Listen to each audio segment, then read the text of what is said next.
Om Shri Gurubhyo Namah Harihi Om Dhyayamo Dhavalavagunthanavatim Tejomayim Naishtikim Snigdhapangavilokinim Bhagavatim Mandasmitashrimukhim Vatsalyamritavarshiniim Sumadhuram Sankirtanalapinim Shyamangim Madhusiktasuktim Amritanandatmikam Ishwarim Om Amriteshwaryai Namah Om Amriteshwaryai Namah Om Amriteshwaryai Namah.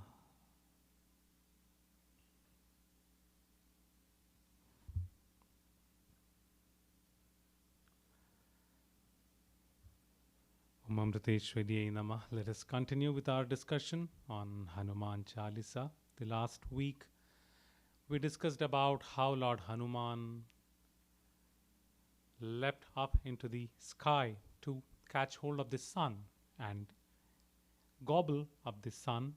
We were discussing how that signifies to not rest until we reach up to the ultimate knowledge or ultimate goal that we have set our sight upon. And also how Hanuman ji, he held Rama's ring in his mouth and went across the ocean. All the hurdles that were in the ocean waiting for him, he overcame each one of them with his physical might and also his mental strength, both. And we were discussing about the formula for success, the 4 points that we discussed the last week. In case you weren't present or you aren't aware of what we discussed, you can always refer to the slides that we share with every weekly email that goes out. We have a link for the slides. You can take a look at the slides. Today we'll be discussing verses 20 and 21. The 20th verse goes as Durgam kaj jagat ke jete sugam anugrah tumhare te. And the 21st verse goes as Ram duare tum rakhware hot na agya binu paisare. So these are the 2 verses we'll discuss today. As always, let us just quickly go over the pronunciation in 4 parts that I would pronounce each of the verse. Please respond after me once. So beginning with the 20th verse, Durgam kaj, Durgam kaj, Jagat ke jete, Jagat ke jete, Sugam anugrah, Sugam anugrah, Tumhare te, Tumhare te. So I'll pronounce it, the whole verse together, all together once. Please repeat after me. Durgam kaj jagat ke jete, Sugam anugrah tumhare te. Durgam kaj jagat ke jete, Sugam anugrah tumhare te. In the 21st verse, in 4 parts, please repeat after me once. Ram duare, Ram duare, tum rakhware, tum rakhware, hotna agya, hotna agya. Typically, in Sanskrit, we would pronounce it as Agnya and with the tilde on it. I would say in Hindi or in most of the North Indian languages, we could just make it as Agya, Agya. So hotana Agya, hotana Agya, binu paisare, binu paisare. So the whole words together. Repeat after me. Ram duare tum rakhware, होत न आज्ञा बिनु पैसारे. राम दुआरे तुम रखवारे, होत न आज्ञा बिनु पैसारे. So, looking into the 20th verse, what does it tell us? It says, Durgam kaj jagat ke jete. Durgam, that which is difficult. Gama basically means to proceed, to go about. And Durgam kind of adds a negative annotation to it. So something that is difficult. What is difficult? Kaj. We discussed about Kam Kaj, Ram Kaj in one of the previous sessions, right? Kaj, work or task. So Durgam Kaj, task that is difficult. Jagat, in the creation, in the world. Ke, belonging to Jete. The very many. All these. So all the work that are difficult to achieve, all the work that are tasks that are difficult to pursue after in the world. What does the word say? Sugam anugraha tumare te. Sugam. All the difficult tasks that are durgam, they become sugam. Again, gam means to proceed. Su as a prefix makes it positive in nature. So all that are difficult to proceed with become easy to proceed with. And how does it become possible? Anugraha tumhare te. Anugraha, grace. Tumhare, your. Te. Te is more like if it is there or once it is there. So once your grace is upon you, even the most difficult task in the world becomes a cakewalk for us. It's an easy process for us. Durgam kaj jagat ke jete, sugam anugraha tumhare te. Even the most impossible, difficult tasks become easy and possible if your grace showers upon us. And then the 21st verse says, Ram duare, Ram referring to Lord Rama. Duare is in typical Hindi you would pronounce it as dware or dwar, the gate or the door. So Lord Rama's door. Tum, you, rakhware or rakhwale, you are the guardian. You are the guardian of the door to Lord Rama. So you are the guardian of the door to the divine abode. Hotana agya, hotana, to happen, hotana doesn't happen, would not happen. What would not happen? Paisare, to enter, the process of entering, to process of getting in. Agya bina, agya, permission or your command. Bina, without. So without your command, we cannot enter the abode of Lord Rama, the door which you safeguard. So you safeguard the door that leads us to Lord Rama or Lord Rama's abode, and without your permission, we just cannot enter that. So these are the two verses we'll discuss today. So Durgam Kaj, we're beginning with the difficult tasks. And we have come across so many of these episodes from Ramayana, wherein Lord Hanuman is the savior. He comes to rescue in the moments where going gets difficult, right? Right from Sugriva, when Lord Rama and Lakshmana arrive in Kishkinda, the kingdom of Kishkinda, and Sugriva mistakes them for assassins who are come to kill him because his brother Vali, the cruel Vali, sent him there. So he's scared. They are being sent by Vali, and then he's about to flee from there. That's when Hanuman pitches in. He says, no, we shouldn't just flee like that. Let us first find out what the situation is. And then he goes on to top of the Rishimuka's hillock, mountain, and then he watches them and he realizes they are no threat to us. Rather, he feels the divinity in Lord Rama. And then he approaches on Sugriva's request as a hermit, as a alms seeker. And then he meets Lord Rama and realizes Lord Rama isn't here to kill them. Rather, Lord Rama, with Hanuman's persuasion or with Hanuman's the whole conduct that he had, Lord Rama came onto Sugriva's side to protect him and to help him overcome Vali and become the king. So Hanuman came to the rescue. When it felt like I'm going to get killed. Rather, Hanuman made him the king instead. So Hanuman came to the rescue there. Then we discussed about how the whole monkey army along with Rama and Lakshmana, they reached the southern shores, and now they know Lanka is on the other side of the ocean. Now who's the person who came to the rescue again? Again, Hanuman.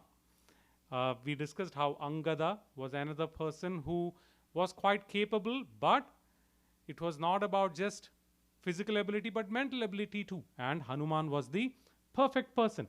And Hanuman leapt across the Indian Ocean, and then he went on to Lanka, wherein he found Sita. Again, Lord Hanuman came to the rescue. And then what happened? Then when the whole army goes across, they are in the war with Ravana. Ravana's son Indrajit comes and he attacks them with a special weapon, which again we discussed about. And and Lakshmana, Lord Rama's brother, is standard almost dead. Only until sunrise would he survive because of the spell of that weapon, and they had to get a special kind of herb from the Himalayas. Only that could cure Lakshmana of the spell that he got under because of the weapon that was shot by Indrajit. And then again, who comes to rescue? Hanuman. And the only one Hanuman. He flies all across to Himalayas. Rather than bringing just the herb, he just brings the whole Drona Parvata. He brings the whole Dronagiri, the whole mountain, rather than just getting the 4 things, because he didn't have enough time to look for the specific 4 herbs in the huge forest. So he just brings the whole mountain to Lord Rama, and then saves Lakshmana and the other fellow monkey army men, right? And then we discussed about how Hanuman faced all the hurdles in the ocean. We just discussed that the last week. Each of the Mainaka mountain, then Surasa, and then the Chaya Grahana Rakshasi, the one who could absorb or pull in your shadow. And he overcame all of them, not just with his physical might, with his mental might too. And then we also discussed another episode. I'm just reminding ourselves of those episodes. We may have forgotten about them conveniently. It's good to remember them or remind ourselves of them, and they are in sync with what we are talking about. Hanuman is the very embodiment of whenever going gets difficult, Hanuman comes and rescues. And we also discussed how when the war is happening between Rama and the monkey army against Ravana, one of their spies, they find out that Ravana is doing this special Chandi Homa, invoking the divine mother Chandi, who is the goddess of valor and strength. And if they were successful in that Homa, it would be quite difficult for Rama and the army to defeat Ravana. So again, who comes to the rescue? Hanuman comes to the rescue. And we discussed how Hanuman, rather than being spoil sport, rather, he didn't just go there and destroy the yajna. Rather, he went in tactfully. he disguised himself as a Brahmin who would perform the puja, right? And he goes there, and what does he do? All those who were making these offerings into the fire, he they were chanting a particular verse that basically asked the Divine Mother of fulfilling their favor, rather than Karini, which basically says, "Oh, fulfill the favor I am seeking." He changed the term Karini to Harini. So Harini basically means destroyer. So all that I am wishing, you make it come true, is what they were supposed to pray. Rather, because he changed the word in everyone's text, or the text that they were reading from, everyone kept praying, "Please destroy all that we are wishing for. Please completely annihilate all that we are wishing for." And the whole purpose of Ravana's yajna, his fire ceremony, went in waste. So every time there was a problem, Hanuman was always there. So we are talking about his grace, who was ever there whenever it was Durgama, whenever it was difficult to get something done. He himself was there, available to get over it, be it with his might or be it with his mental strength. And so we are seeking his grace. We're talking about that grace which helps us overcome that. And the one episode that we haven't discussed, again, one of the very critical role that Hanuman plays, rather the most critical part of Ramayana. Lord Rama incarnates so as to put an end, Lord Vishnu incarnates as Lord Rama so as to put an end to Ravana and his tyranny, right? So Ravana, it seems, had this boon from Lord Brahma, the creator. Ravana went through this very, very rigorous penance, wherein he just went on and on and on and on and on. And one by one, he even started offering his own body parts as part of the sacrifice, as part of the penance. He started sacrificing one by one of his 10 heads, then his limbs, etc. And it seems almost when he was done with his 9th head and the 10th head was about to go, Brahma appears and says, "I'm pleased with your penance," and he restores his form. And he says, "You ask for a boon." Of course, we can discuss what is this whole business about one head after the other. As Amma tells us, the spiritual significance there is Ravana's heads represented his ego, his 10, not just one ego, but 10 times the ego. One by one, he had to sacrifice his ego. Finally, when he got to the level where he was going to sacrifice his left out ego, that's when Brahma comes into existence. But once he got the boon, he just built up all the more ego. That's a different story. That's the story with all the asuras. They do the penance, they let go of all their likes and dislikes, and they get a boon. Once they get the boon, they become all the more egoistic. So when Brahma asks him, "What boon do you want?" he says, "I want immortality." Typically what all the asuras asks. Asuras represent the negativities in us, and our negativities are such. The anger in us doesn't want to die. The impatience in us never wants to die. That's why we always find it difficult to overcome negativities. They ask for immortality. But asuras can never get, or no one can give the boon of immortality unless and until it naturally comes. So Brahma says, "No, I cannot give you that." In which case Ravana asks for a boon that no demigod, no celestial being, no demon, no wild beast, no any form of being should be able to kill me. Literally, more or less, that's asking for immortality, but they always try to find a way around. Every time we try to deal with our negativities will they'll find a way around and still somehow try to survive, right?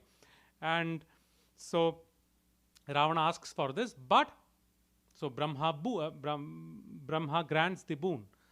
There is always a loophole in whatever boon the asuras ask, because they don't think selflessly, so there is always a loophole. So what is the loophole here? He asks for all the various categories who cannot kill him, but he considers human beings quite inferior. So he didn't ask for the boon that humans cannot kill him. And what happens? Lord Vishnu incarnates as a human being, in a human form, as Lord Rama. And that brings an end to Hanuman. So Lord Rama and Hanuman are facing each other in the war, and Lord Rama is trying his best to get to defeat Hanuman. But every arrow he shoots, sometimes even some of the limbs in his body would get wounded, or would get severed, but they would just come back and attach themselves to the body. Every wound would just heal. That was part of Ravana's boon. So Rama was never able to defeat him. So it seems one part of it, as in the original Ramayana, it says Rama finally uses. So Brahma gave him the boon. So Rama uses the Brahmastra. He uses the Brahma's weapon to finally put an end to Ravana. He had to shoot it at a particular point of his body. Some versions say it is the heart. Some versions say it is the navel, that he had to shoot the Brahmastra, and that puts an end to Ravana. So that's one version. That's the original Ramayana version. But like I had mentioned in the very first session, Ramayana has many various variants. I was giving you the various names. So in some of the variants, there is an additional episode to this, where the critical role of Hanuman comes. So Rama is trying to shoot arrows at Ravana. Every arrow that he shoots, every wound is healed. Every time the body is severed, they just come and attach back. So Rama is now clueless what to do. That's when they find out that Ravana has this boon. And Ravana can be killed only by a special weapon, which is gifted by Brahma, or some refer to it as Brahmastra itself. So like I mentioned, there is this extra addition to the episode. What is addition? Ravana had this boon that he can get killed by a human being only using that particular arrow. And that particular arrow, what did Ravana do? It was like the Coca-Cola secret. He put it in a safe vault, which no one knows where it is, how is it secured, etc. So except for Ravana, there was only one other person who knew about it. It was Ravana's wife, Mandodari. So Mandodari knew where the thing is. So now who comes to the rescue? No doubt it is Hanuman. He says, let me go and get the weapon. I will get it back for you. You can then shoot Ravana with that. So he goes to the kingdom, to the palace premises. He disguises himself as a hermit, or like an astrologer. And then he's just predicting people's past and future so well that in no time, the whole kingdom, the whole township, they were all attracted. They were all waiting to meet this great astrologer, great great psychic.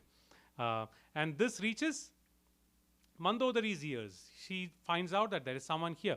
Now, because the war is going on, she wants to know what is going to happen with the war. So she summons the astrologer, or this great fortune teller, and she asks him to come to the palace, exactly what Hanuman wanted. And she falls into the trap. She welcomes him to the palace, and he tells her, oh no, these things happened in the past, and she was completely, she fell for it. She was like, oh, all these things really happened. He's such a great astrologer. So she asks him what is going to happen. And he says, it is very difficult time for Ravana. You better keep up the secret that you have been keeping all this while. That's all what he says. He says, you keep up the secret that you have been keeping all this while, and he just leaves. And now Mandodari wonders, what is the secret that I've been keeping that he's talking about? Because no one knows about the weapon for sure. But then he talked about the secret that only she knows, and she should keep the secret. Now she asks him, are you talking about the weapon? Exactly, she's falling into Hanuman's trap. And he says, the secret that you know, keep it with you, don't tell it to anyone. So she gets all the more inquisitive. Is it the weapon that you're talking about, that which is in that particular place? She inadvertently speaks it out. And that's exactly what Hanuman wanted. And some versions say it was hidden under their royal bed, or some versions say it was hidden within a particular pillar, which was extremely strong and safeguarded. And once it was revealed to Hanuman where the weapon is, he takes his Virata Rupa. Now he's no more a hermit, no more an astrologer. He comes in his big Virata Rupa, his strong form. And with his sheer power, he just shatters open the vault where the Coca-Cola secret is, the weapon is. He fetches the weapon, brings it to Rama, and Rama shoots it at Ravana, spelling an end to Ravana's tyranny. So that's the other version. So again, Hanuman playing a very critical role. Otherwise, the going was getting tough. There was no solution to the situation, and Hanuman came to the rescue. So Hanuman is that very embodiment who comes to the rescue, wherein tasks become durgama. They become difficult to achieve, difficult to deal with. And the spiritual aspect of it is when going gets difficult, what do we need? We need the embodiment of devotion. We need dedication. We need all the qualities that devotion represents. Only then can we overcome that. Not just that we can overcome that, the difficult task verily becomes an easy task to do thereafter. So we need Hanuman's grace so as to make Durgama into Sugama, to make difficult tasks easy tasks to do. And when we say Hanuman is the very embodiment of bhakti, we are talking about his dedication. We have discussed his dedication, we have discussed about his devotion, his humility, his attitude of acceptance, his attitude of compromise, patience, understanding, broad-mindedness, and many, many, many more qualities that we have discussed. In case you have not gone through the table that is in the end of every set of slides that we have, at least for the last 5 or 6 slides that we have, make sure you go through those. I have kind of summarized just the spiritual impart of understanding devotion through each of the verses. And we have discussed all the various qualities, and Hanuman is verily embodiment of all those qualities. And this is verily what we need in every situation that we face. When we tackle a difficult situation with this attitude of bhakti, inculcating all these qualities, the difficult situation will become an easy situation to deal with. Of course, the question could arise, is it possible for normal human beings? Hanuman could do it because he was Hanuman. Is it possible for normal human beings? And as a matter of fact, as normal human beings, we do succeed in doing things when we inculcate these qualities. One beautiful example, let us look at that example through a video, a small clip that we'll play now, and then we'll discuss about it. So let's play the video first.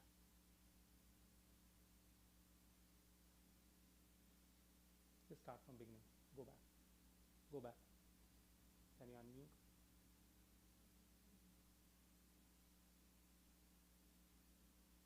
Okay.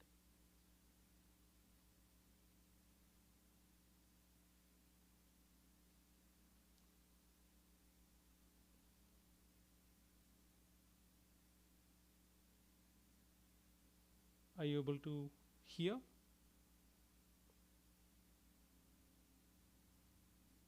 No? You can pause it.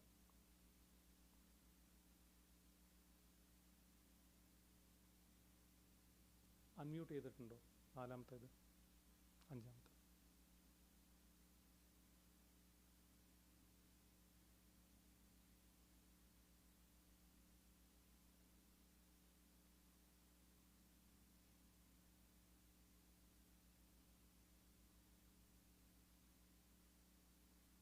No? Hey. Hi. I don't think they can hear. I don't see the audio signal. Yeah. Just give me 1 second. Thank Sure. you. Sorry. Uh-huh. Hey. Hi. 2 minutes. Thank you. Hi, good afternoon. Sorry about that. Oi.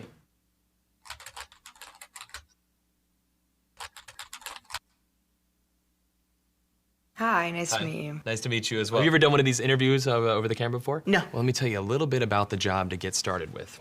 It's not just a job, it's sort of probably the most important job.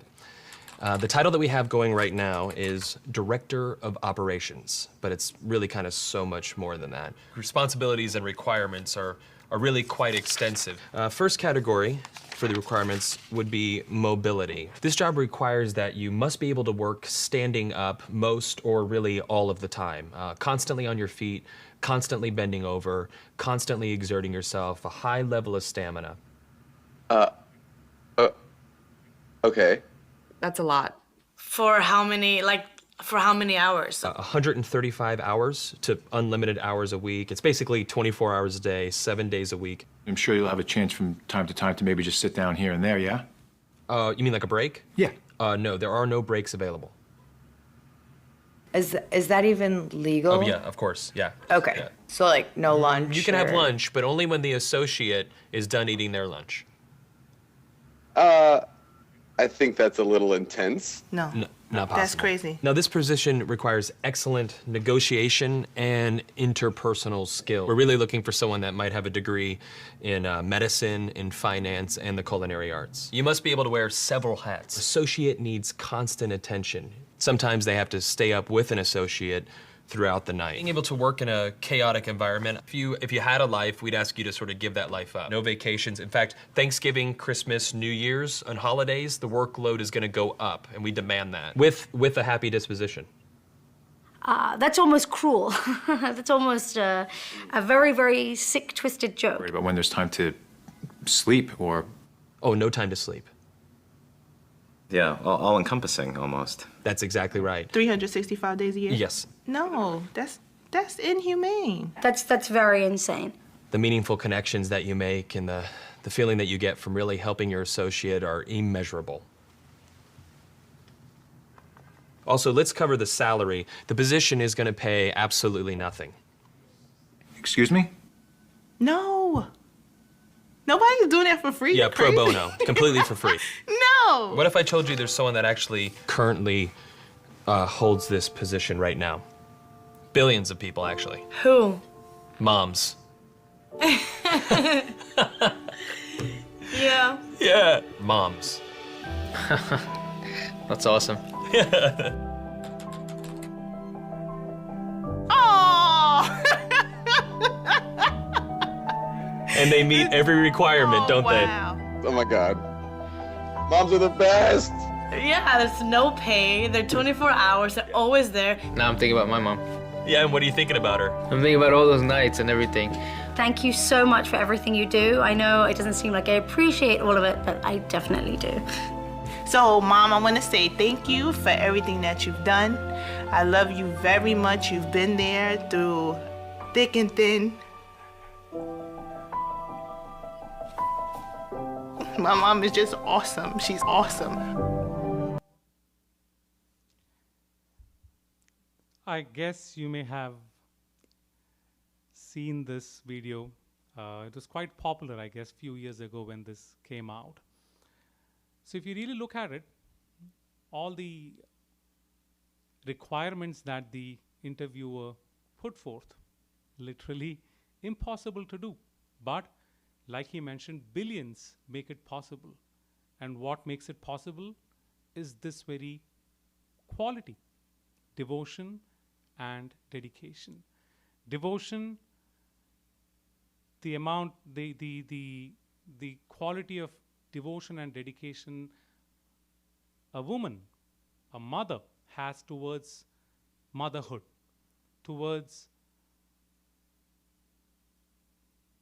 the I would say the great concept of being a mother, which is completely unparalleled in this world. So my point of bringing this example was that definitely it is not impossible. Nothing is impossible, because being a mother is completely impossible, looking at it logically. It's just impossible. But when devotion and dedication comes in, it becomes possible, and mothers have proved it over generations, over centuries, that it is possible when we have devotion and dedication. That's why mothers are given such high regard in almost all the traditions, especially the ancient traditions, for this very example, which Hanuman otherwise represents here. When going gets difficult, through the quality of devotion and dedication, which we mentioned as devotion, dedication, humility, acceptance, compromise, patience, understanding, broad-mindedness, and many more. When that is there, automatically, even Durgama becomes Sugama. And you ask a mother, wasn't it difficult? They may actually take offense when you say what the mothers do is a difficult thing. Because for them, it is something they enjoy for this very quality. So, it is our attitude that makes something Durgama or Sugama, makes something difficult to do or otherwise. When we have the right attitude, we automatically will be able to do it. You know, we take Amma's program. We are all little Hanumans in Amma's program, right? We get so many things done which we wouldn't get done otherwise. There are people who are literally like Hanuman, carrying big things in their hand and just flying like they're bringing the Sanjeevani mountain, right? The Dronagiri mountain.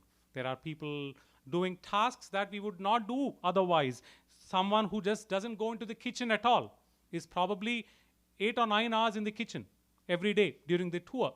And they would be doing dishwashing, not little dish. They'll be rather sitting inside the dish and washing it. It would be as big.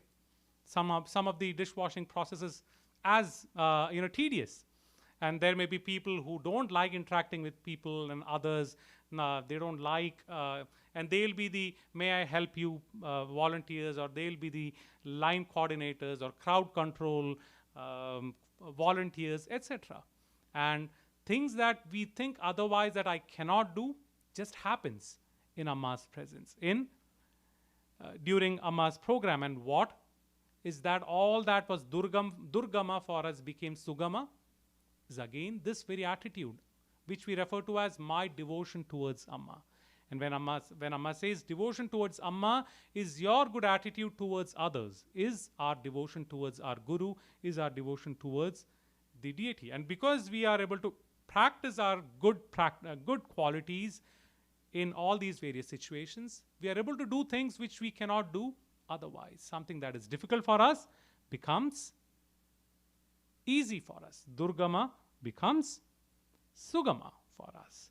And in our case, unlike many other cases, our inspiration itself is Amma. When we say, I am doing it because my devotion for Amma, it's just not that. Our inspiration is Amma because Amma herself is sitting there and toiling to, exerting herself physically, exerting herself even mentally to go through each person. Sometimes, I have this tension headache problem.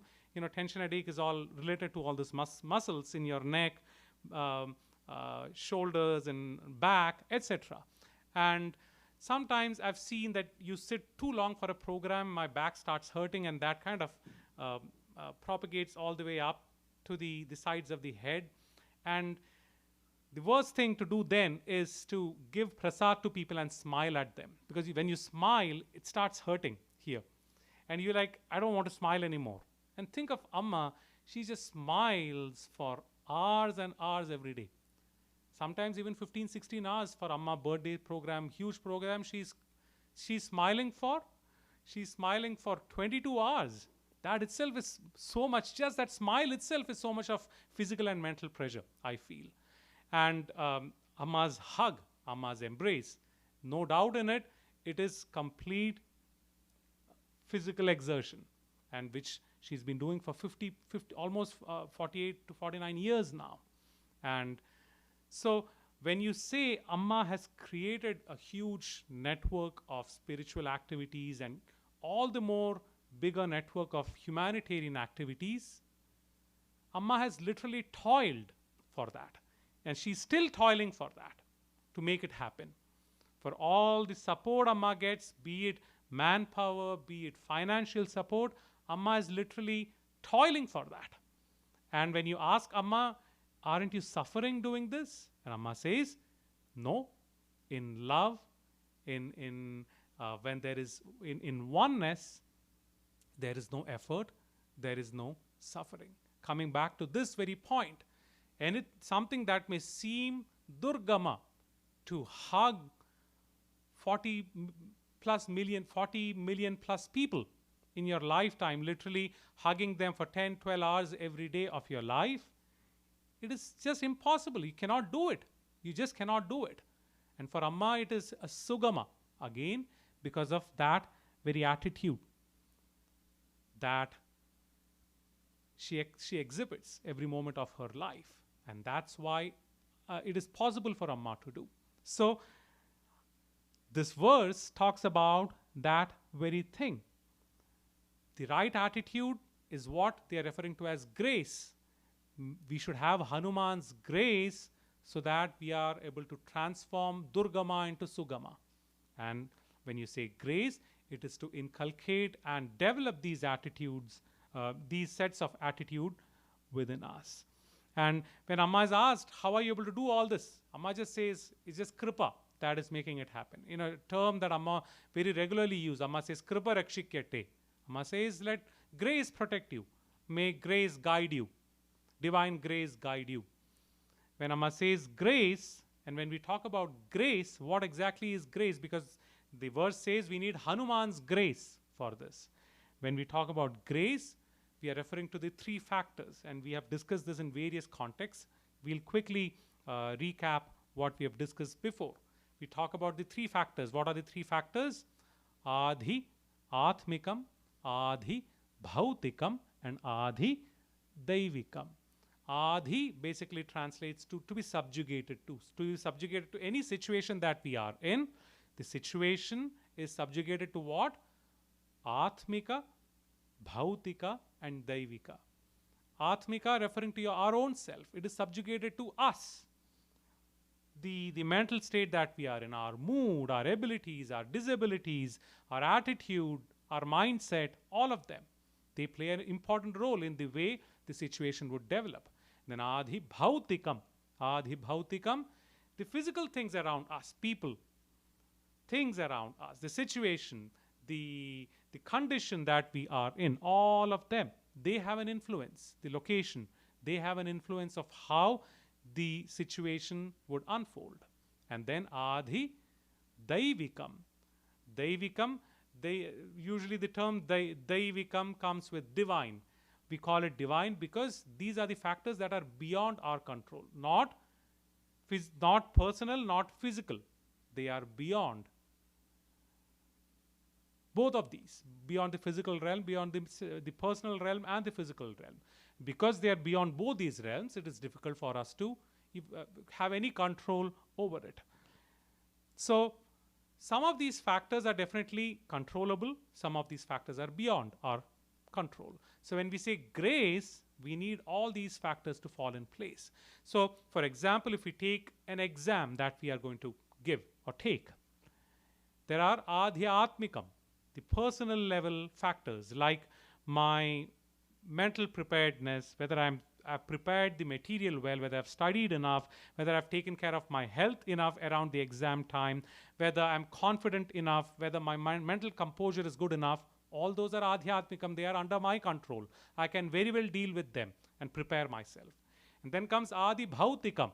I go to the exam hall, exam room. It may be too cold there, or there is a flooding happening there, or the ink of my pen dried up, or power fails or something. All these factors, they are definitely beyond our control, but we still have some control over it. We can somehow manage still, do something about it and get around it. So those are adhi bhautikam. But then there are adhi daivikam factors which are beyond our control.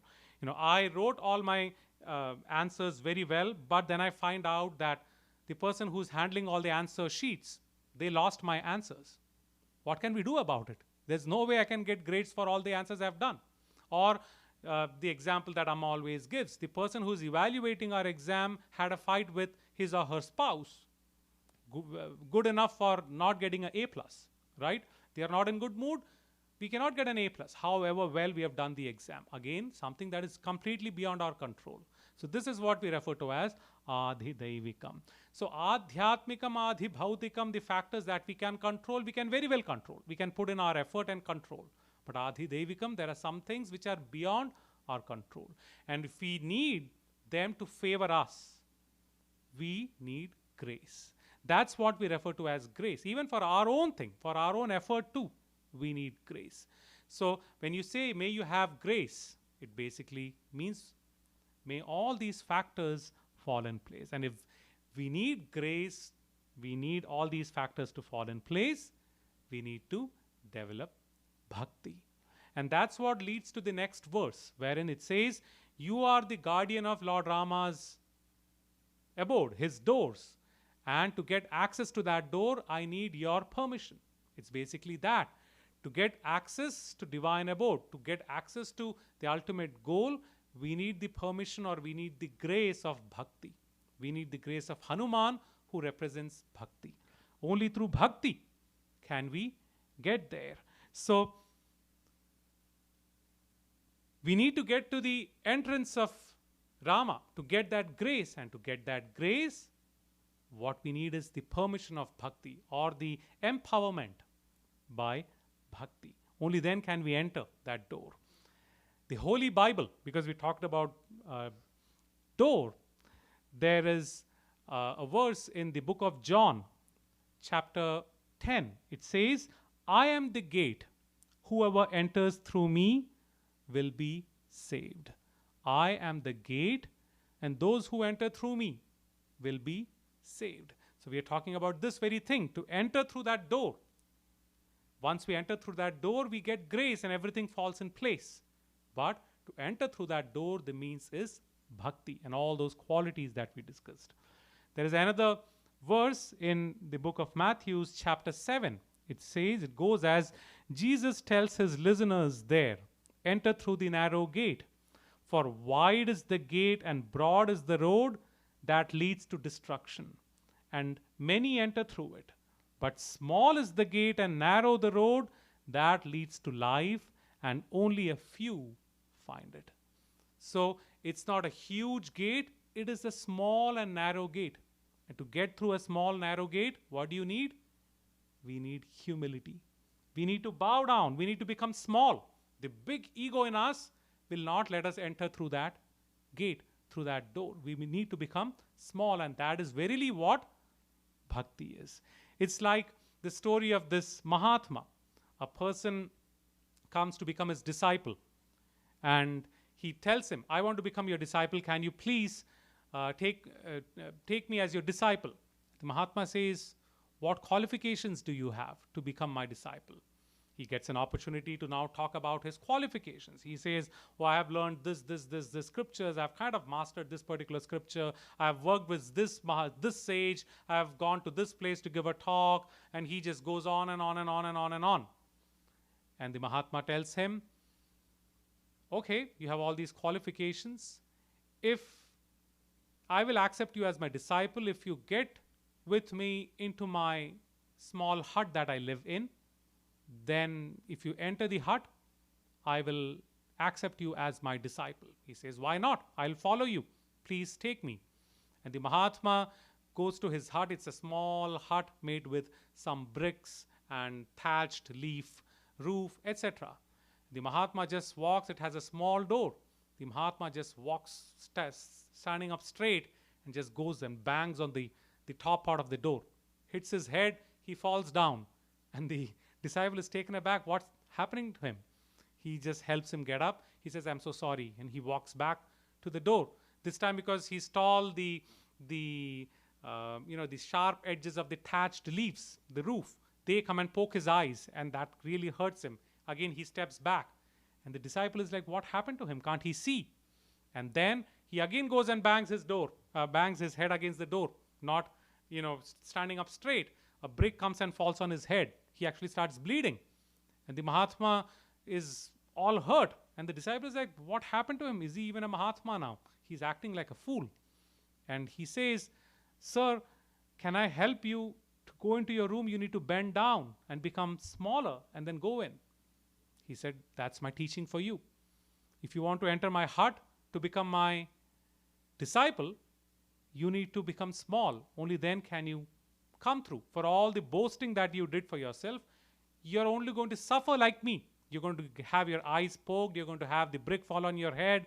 You're going to bang your head and fall down. In spite of that, you still keep yourself big. We don't learn from the experiences we get and try to, deflate our ego. We don't do that. We just still keep our ego big and try to enter through the door. It just doesn't work. And that's the example he was giving. Though he was hurting himself, that was the message to the disciple. In spite of you not being able to enter and hurting yourself, you're still keeping yourself big. For you to get through the door, forget about all your achievements. Become small and then get through the door. Then you can become my disciple. So that's verily the understanding that I thought the 21st verse tells us. Hanuman is guarding that door. He's guarding that door, and with his permission alone can we go through. What does his permission mean? We need to become like him, to become small, deflate our ego. Only then will we have his grace to get through. And when we get through, we get the divine grace so that all the factors fall in place. Now, as a matter of fact, the traditional homes in the ancient, or not just ancient times, the recent past, I remember my own grandparents' home. The traditional, they used to call it agraharam. The doors used to be very small. Did I put some pictures of the doors? No, I forgot to. The typical, they'll have a high step and a low ceiling. You would have the floor and there'll be a higher step and lower ceiling for the door. The sill will be very small. So you have to go through, kind of squeeze through the door. You just walk with ego, you will bang against the very hard wood, the very strong wood.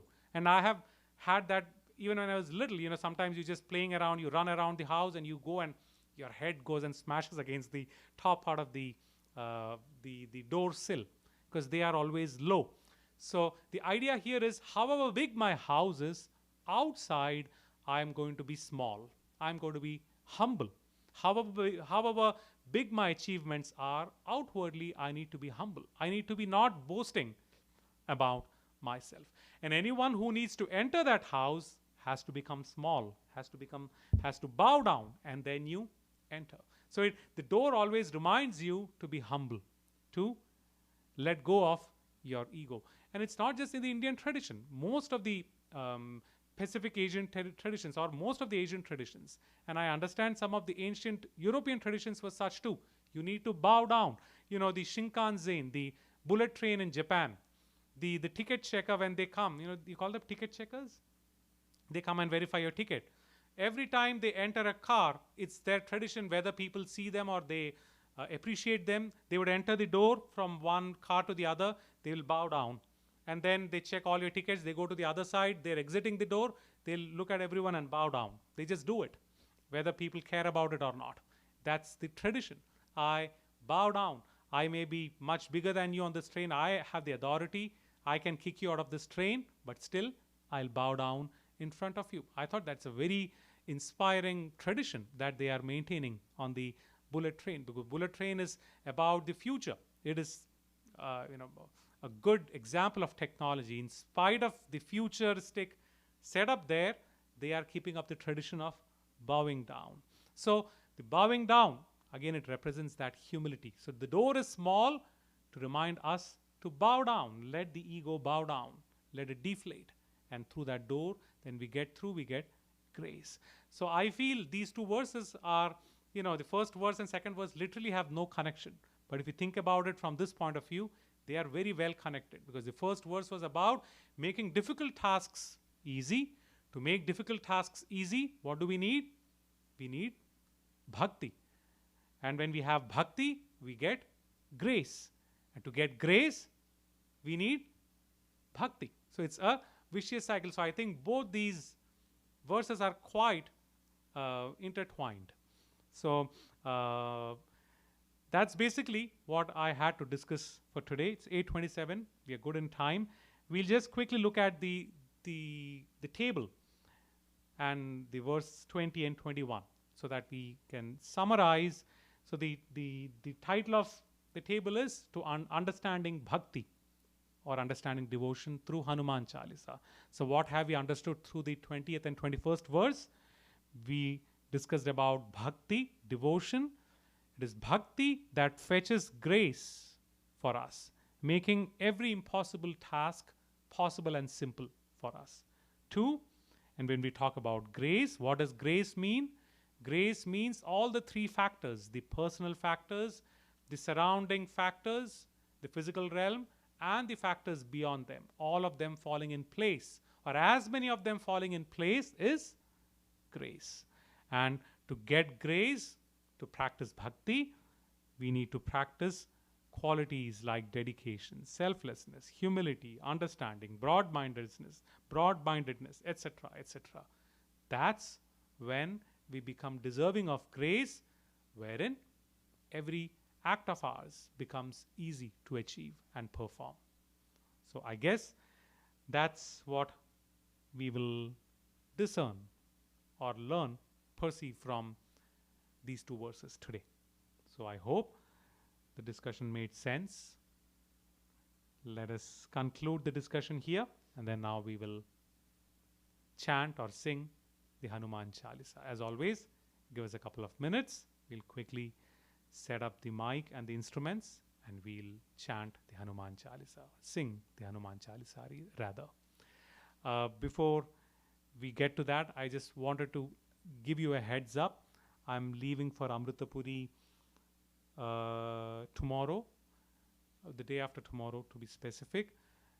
So I am planning to continue this scriptural discussion from Amritapuri, but for whatever reason, things don't fall in place, factors don't fall in place, we may have intermittent sessions. So sometimes we may have to cancel sessions, but I plan to come back by the end of the month. So we will definitely continue after that, but I'm going to try my best to have the weekly sessions on Wednesdays.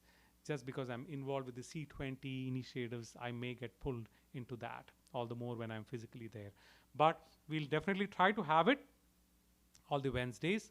So in case you're not part of the Google groups wherein we send the weekly emails, whether in case the session gets cancelled or even the announcements, please write to MA Center EC, MA Center East Coast EC, MA Center EC @gmail.com, so that you get the email updates. Okay, thank you for that. We will now move on to the chanting or the singing of Hanuman Chalisa. Om Amriteshwariyai Namah.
Shri गुरु चरण सरोज रज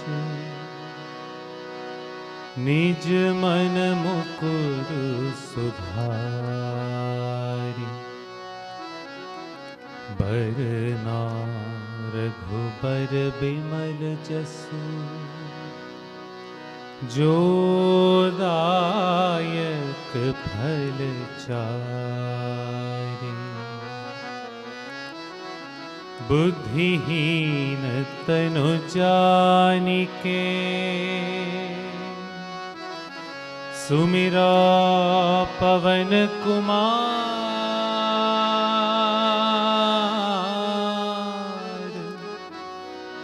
बल बुद्धि विद्या देहु मोहि हरहु कलेस विकार। जय हनुमान ज्ञान गुण सागर जय कपीस तिहु लोक उजागर रामदूत अतुलित बल धामा अंजनी पुत्र पवन सुत नामा महावीर विक्रम बजरंगी कुमति निवार सुमति के संगी कंचन बरन विराज सुबेसा कानन कुंडल कुंचित केसा हाथ वज्र और ध्वजा बिराजे कांधे मूंज जनेऊ साजे शंकर सुवन केसरी नंदन तेज प्रताप महाजगवंदन विद्यावान गुणियति चातुर राम काज करिबे को आतुर प्रभु चरित्र सुनिबे को रसिया राम लखन सीता मन बसिया। सिया राम सिया राम सिया राम सिया राम जय हनुमान सिया राम सिया राम सिया राम सिया राम जय हनुमान।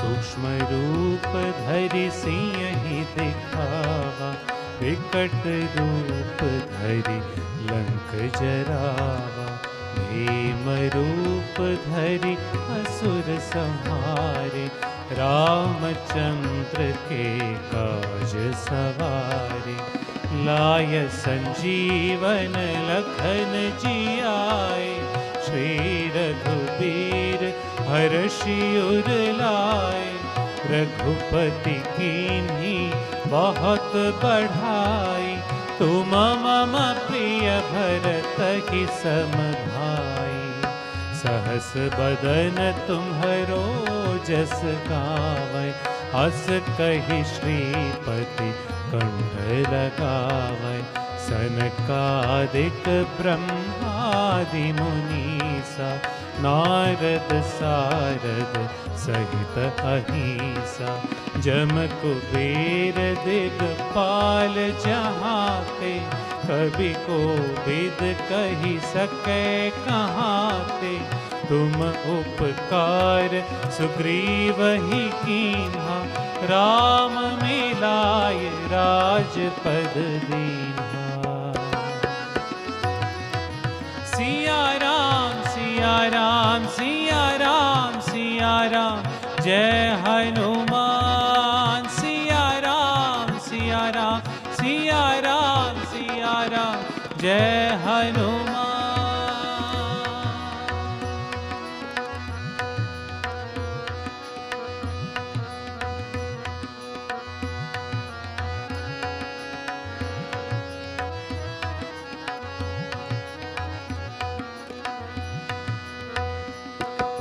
तुम्हरो मंत्र विभीषण माना लंकेश्वर भय सब जग जाना जुग सहस्र जो जन पर भानु लील्योताहि मधुर फल जानो।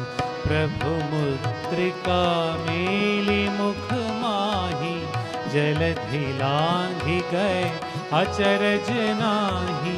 दुर्गम काज जगत के जेते, सुगम अनुग्रह तुम्हारे तेते।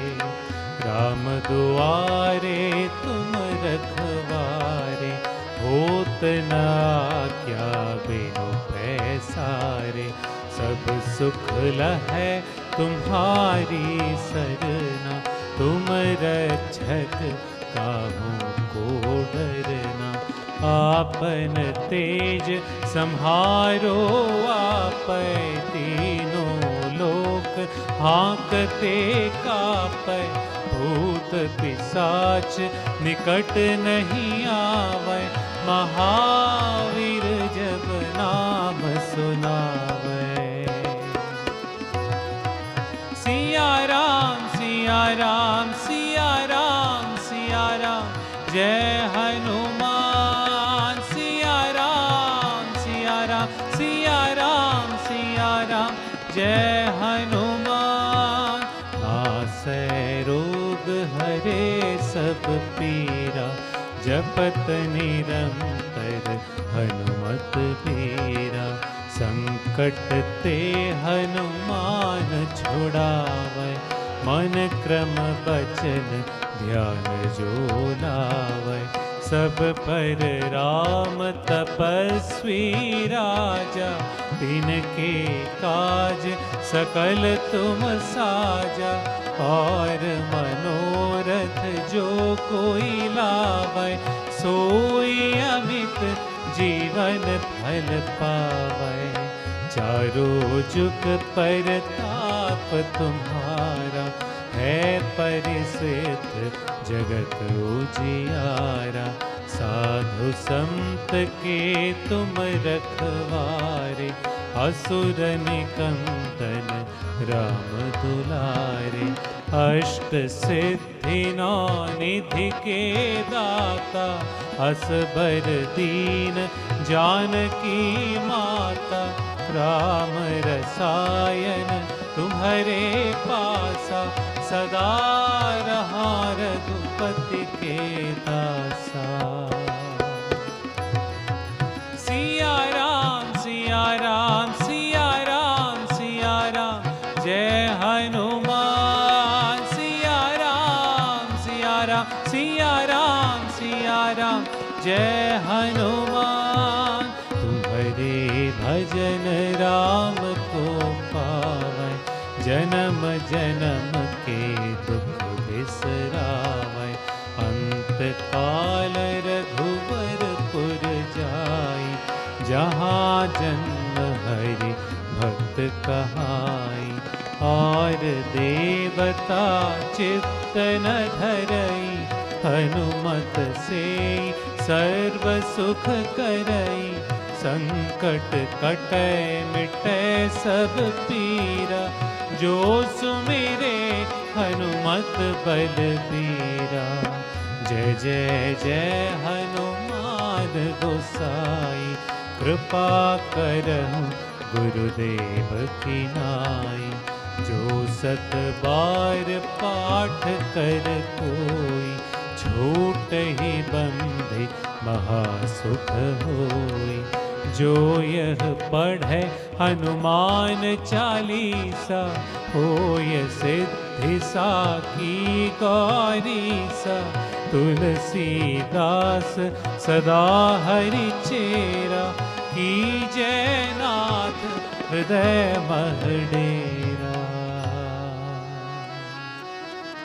कीजय नाथ हृदय मह डेरा। पवन तनय संकट हरन, मंगल मूर्ति रूप। राम लखन सीता सहित हृदय बसहु सुरभूप।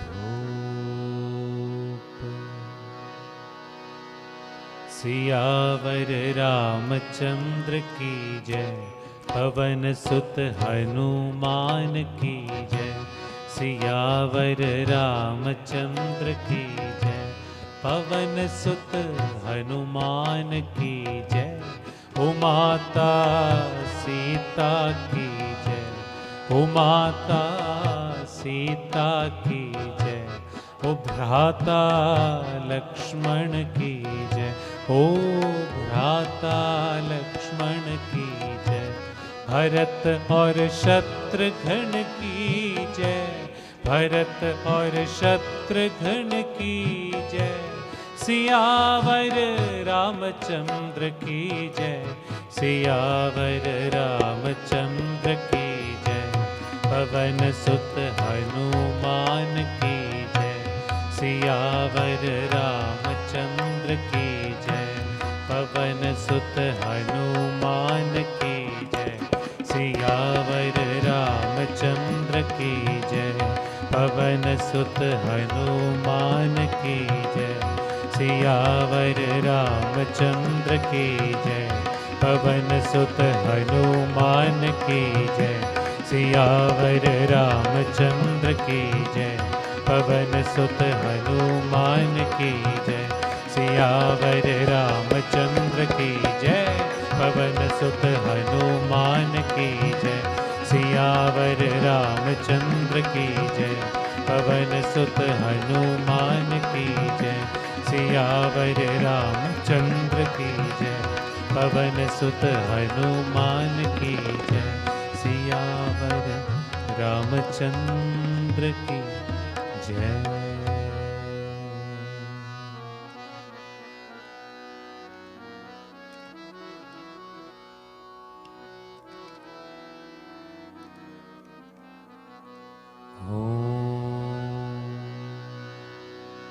हसतो मा सद्गमय, तमसो मा ज्योतिर्गमय।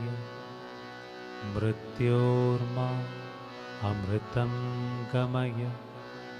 ॐ शान्ति शान्ति शान्तिः। ॐ लोकाः समस्ताः सुखिनो भवन्तु। लोकाः समस्ताः सुखिनो भवन्तु। लोकाः समस्ताः सुखिनो भवन्तु। ॐ शान्ति शान्ति शान्तिः। ॐ श्री गुरुभ्यो नमः। हरिः ॐ।